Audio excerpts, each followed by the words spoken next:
In this video we're going to be doing a deep dive into the serial killer Fritz Haarmann, also known as the Vampire of Hanover. Welcome to the world of Bone. Welcome to the world of Bone. Enter, really like and subscribe and leave a little happiness that you bring in the company.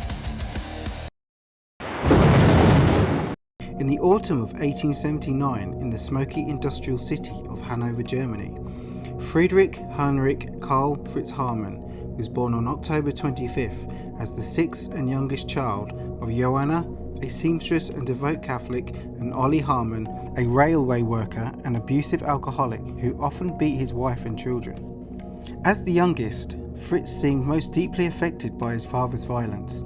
His mother kept the home spotless while her husband drank, and she encouraged Fritz's feminine traits by letting him play with his sister's dolls instead of boys' activities. He also showed early sadistic tendencies, often tying up and binding his sisters. Fritz showed little interest in school. Teachers labelled him lazy and unruly. He had no friends and he was bullied by classmates. He dropped out of school at around age 12 or 13 without any qualifications or trade skills, then drifted through dead-end jobs. At age 15, he enrolled in a military academy in Breisach, where he initially adapted well and followed orders, but after about 6 months, he began suffering blackouts and seizures, later diagnosed as epilepsy. Fearing being seen as crazy, he discharged himself from the sickbay. The following year, at the age of 16, back in Hanover, he took a job at his father's cigar factory. By 1898, at the age of 19, he was molesting young boys almost daily and was arrested for child molestation. After a psychiatric evaluation deemed him unfit for trial, he was committed to a mental asylum. 6 months later, he escaped and fled to Zurich, Switzerland.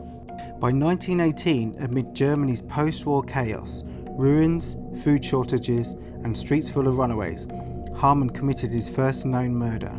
He lured 17-year-old runaway Friedel Roth to his residence with promises of a bed, food, and money. Once inside, he strangled and sexually assaulted the boy, then dismembered the body and hid the decapitated head behind the stove, wrapped in newspaper. Friends tipped off police that Roth had last been seen with Haarmann, who often posed as a detective to gain young boys' trust. When officers raided his flat, they found him in bed, half naked, with a 13-year-old boy. They arrested him for molesting the teen, but didn't search the apartment thoroughly, assuming Roth had simply run away. Haarmann served 9 months in jail for the molestation and was released, cleared of any suspicion in Roth's disappearance. The years passed through war and defeat. In 1920, Haarmann met 19-year-old Hans Grams, a street-smart young man at Hanover Central Station, a location that later became central to his crimes. The two formed a close friendship, which rumoured to be a homosexual partnership, although Grams claimed he was a heterosexual. In early 1922, they moved into a tiny one-room attic flat at 27 Sellerstrasse, a rumoured haunted area with just one bed and no privacy. Haarmann resumed killing young men, and Grants became an accomplice after unexpectedly walking in on the murder of the second known victim, 17-year-old Fritz Franke.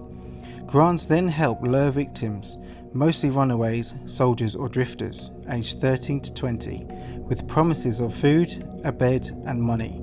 Spotting them at Hanover Central Station, he pointed out targets with good clothes or valuables. He helped hold them down and urged their murders. Victims included Adolf Hannepel, age 17, Roland Hutch, age 17, and Robert Witzel, age 18, as well as others. Once victims were inside the flat, Haarmann poured them cheap snaps.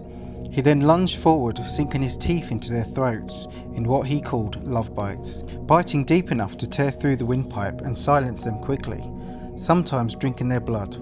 This earned him the nickname, the Vampire of Hanover. After killing, he dismembered the bodies, boiled flesh off the bones, keeping some skulls or teeth, and practiced cannibalism by consuming portions of the meat himself. He ground and sold the rest as pork or horse meat on the black market. Leftover remains were dumped in the Lean River, while valuables funded Haarmann and Grants. The killings went unnoticed until May 1924, when over 500 human bones washed up downstream in the Leine. Sparkling terror in Hanover, citizens called the killer the Butcher of Hanover. One victim's mother spotted her son's coat on a street kid, and others found his shirt for sale at the market. Police finally investigated deeply. By then, police had launched a massive manhunt, suspicion centred on Haarmann due to his 1898 molestation conviction and Rolf's earlier disappearance.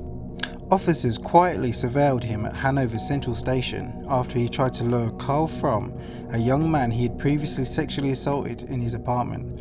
Haarmann later admitted planning to kill Fromm, but claimed moral qualms stopped him, an ironic choice that led to his downfall. They stormed Haarmann's flat, finding blood-stained walls, which he blamed on his illegal meat trading business, bones under the floorboards and piles of victims' clothing. 27 boys had vanished, and evidence pointed to Fritz, and they arrested him on June 22, 1924. He didn't resist arrest and confessed eagerly. "I liked it," he said. "The taste, the sound." He craved the kill and described the rush as feeling warm. He claimed around 30 victims, maybe more, smiling as he spoke. He boasted 50 to 70 in some statements, but police officially linked him to 24 to 27. A search revealed bloodstains, victims' clothing and belongings. He cooperated extensively, helping locate remains and dump sites along the Leine River, except when confronted by victims' families or asked about decapitation. Then he withdrew. Hans Grans was arrested on July 8, 1924. He was initially convicted of enticing Haarmann to murder Adolf Hannepel, based on testimony from Haarmann and eyewitnesses that Grans had selected the victim. Grans received the death sentence. A later discovered letter from Haarmann declaring Grans' innocence led to exoneration on that charge. His sentence was reduced and he served 12 years before release. Grans lived in Hanover until his death in 1975 from natural causes. The 2-week trial featured 200 witnesses. Haarmann was convicted of all but 3 linked murders and sentenced to death by guillotine. On April 15, 1925, he was beheaded. His last words were, "I repent, but I do not fear death." Months earlier, the victims' remains were buried together in a mass grave at Stockholm Cemetery. In April 1928, a large memorial stone, inscribed with the victims' names and ages, was erected there. Haarmann's decapitated head was preserved in a jar for brain studies at Göttingen Medical School until it was finally cremated in 2015. Well, I hope you found that interesting, and if you would like to see more deep dives into serial killers, let us know in the comments below. Please like and subscribe, and bye for now.